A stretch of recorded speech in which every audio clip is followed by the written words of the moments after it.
The United States has shed more light on why it added Nigeria to the religious freedom blacklist, attributing it to the federal government's alleged violations of religious freedom.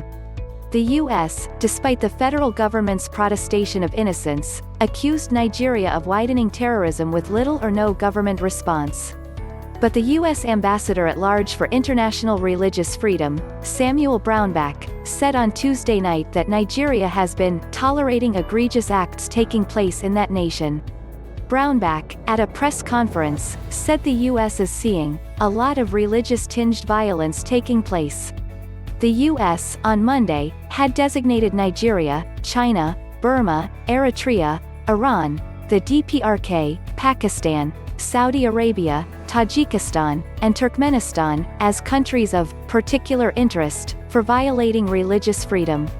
The U.S. Department of State, in a statement by the Secretary of State, Mr. Michael Pompeo, had described religious freedom as an inalienable right, and the bedrock upon which free societies are built and flourish.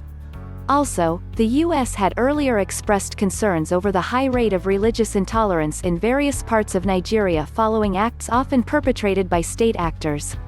But the federal government repudiated the allegation in its reaction on Tuesday and expressed its readiness to open talks with the United States for the delisting of Nigeria from the religious freedom blacklist.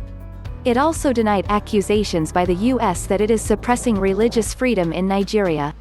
The Ministry of Foreign Affairs, in a statement by its spokesman, Mr. Ferdinand Nwanye, had said the engagement would afford Nigeria not only the opportunity to demand the country's removal from the blacklist but to also express its displeasure at Nigeria's inclusion on the list.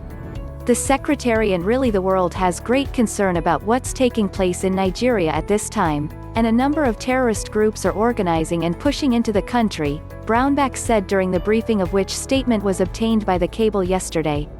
We're seeing a lot of religious-tinged violence taking place in that country and indeed in West Africa. It's an area of growing concern about what's happening, in particular, the tension that's taking place there between religious groups. And it's often the religious affiliation is used to try to recruit and inspire violent acts. The ambassador added that a major concern for the U.S. regarding Nigeria is the lack of adequate government response in Nigeria. You've got expanded terrorist activities, you've got a lot of it associated around religious affiliations, and the government's response has been minimal to not happening at all. A number of cases, there have not been criminal cases brought forward by the government. The terrorism continues to happen and grow, in some places unabated, he added.